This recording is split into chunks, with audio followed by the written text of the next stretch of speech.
Hi hello నమస్తే, నేను మీ Monica. Welcome to BLM studios. Musk master plan గురించి ఇప్పుడు మనం మాట్లాడుకోబోతున్నాం. అంతరిక్షంలో డేటా సెంటర్స్ అట. ఏంటి అసలు ఏం జరుగుతుంది అంటే, భూమి అవతల ఒక ఏఐ సామ్రాజ్యం రాబోతోంది. చూద్దాం. ఎలన్ మస్క్ ఈ పేరు వింటే ఒక సెన్సేషన్ అందరికీ గుర్తొస్తుంది. ఇప్పటి వరకు రాకెట్స్ని అంతరిక్షంలోకి పంపారు మస్క్. ఇప్పుడు ఏకంగా తన ఏఐ కంపెనీ XAI స్పేస్ ఎక్స్లో కలిపేశారు ఆయన. కానీ ఎందుకు? భూమి మీద ప్లేస్ సరిపోలేదా, లేకపోతే కరెంట్ సరిపోలేదా? అంటే మస్క్ ప్లాన్ గనక మీరు వింటే మీకు పిచ్చెక్కుతుంది.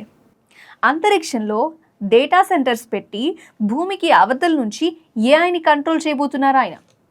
అయితే ఈ స్పేస్ ఏఐ విలీనం వెనక అసలు రహస్యం ఏంటి అనే విషయాల్ని ఇప్పుడు మనం క్లియర్గా డిస్కస్ చేసుకోబోతున్నాం. మీరు కూడా చాలా కాన్సన్ట్రేషన్ చేసి వినండి.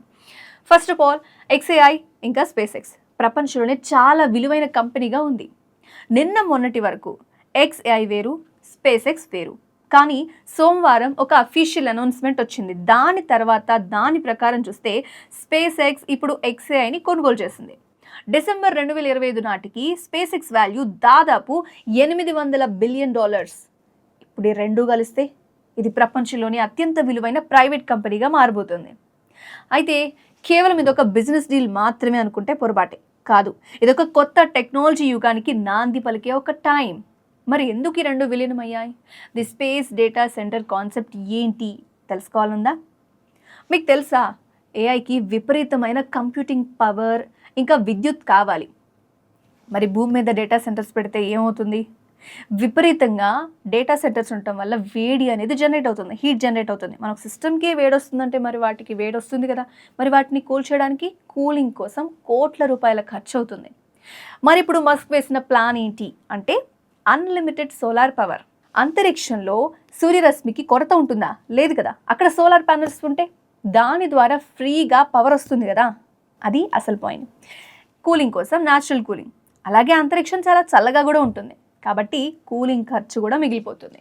అందుకే స్పేస్ ఎక్స్కి ఉన్న రాకెట్ టెక్నాలజీ అంతా కూడా XAIకి ఉన్న సాఫ్ట్వేర్ పవర్, ఈ రెండు కలిపి భూమికి అవతల వైపు స్పేస్ డేటా సెంటర్స్ అనేవి నిర్మించబోతున్నారు.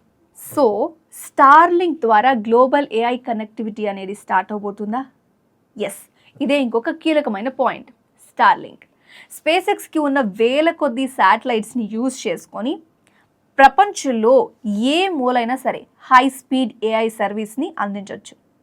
అంటే మన ఫ్యూచర్లో మన ఫోన్స్లో ఉండే ఏఐ అసిస్టెంట్స్ నేరుగా అంతరిక్షం నుంచి ఆపరేట్ అవుతాయన్నమాట. వినడానికి ఎలా ఉంది? ఇంకో పాయింట్ ఏంటో తెలుసా? ఇంటర్నెట్ లేకపోయినా సరే ఏఐ పనిచేస్తూనే ఉంటుంది. ఎంత క్రేజీగా ఉంది కదా ఈ అప్డేట్. ఎస్, ఇంకో పాయింట్ చూద్దాం. ఇక హ్యూమనాయిడ్ రోబోట్స్ ఇంకా మార్స్ మిషన్ గురించి మనం చూద్దాం. అసలు ఎలన్ మస్క్ ఫైనల్ గోల్, అంతిమ లక్ష్యం ఏంటో తెలుసా? అంగారక గ్రహం మార్స్. అక్కడ ఒక నగరాన్ని కట్టడం అనేది ఆయన గోల్. అక్కడ మనుషుల కంటే ఫస్ట్ రోబోట్స్ వెళ్ళి పనులు చేయాలి. ఆ రోబోట్స్ పనిచేయాలంటే సూపర్ ఫాస్ట్ ఏఐ కావాలి. ఇప్పుడు ఈ రెండు కలిసి ఉండడం వల్ల స్పేస్ ఎక్స్ రాకెట్స్లోనే XAI మెదడు ఉంటుంది. అంటే రాకెట్స్ వాటంతట అవే ఆలోచించి నిర్ణయాలు తీసుకొని సేఫ్గా ల్యాండ్ అవుతాయి అన్నమాట ఈ రెండు కలిస్తే. ఇంకా సింపుల్గా చెప్పాలంటే మన రాకెట్స్కి ఇప్పుడు సొంతగా ఆలోచించే శక్తి వస్తుంది అని చెప్పొచ్చు. ఎలా ఉంది ఈ ఐడియా? అండ్ ఈ అప్డేట్ అవుతుంటే టెక్నాలజీ మీకు ఎలా అనిపిస్తుంది? ఫ్రెండ్స్, మస్క్ చేస్తున్న ఈ ప్రయోగం నిజంగానే మన జీవితాల్ని మార్చేస్తుందా, లేకపోతే టర్మినేటర్ సినిమాలో లాగా ఏఐ మనల్ని శాసిస్తుందా? ఇవే కదా క్వశ్చన్స్. అంతేకాదు, అంతరిక్షంలో డేటా సెంటర్లు పెట్టడం వల్ల భూమి మీద పర్యావరణం సేఫ్గా ఉంటుంది అని కొంతమంది అంటున్నారు. కానీ అసలు ఇది సాధ్యమేనా? మీకేమనిపిస్తుంది?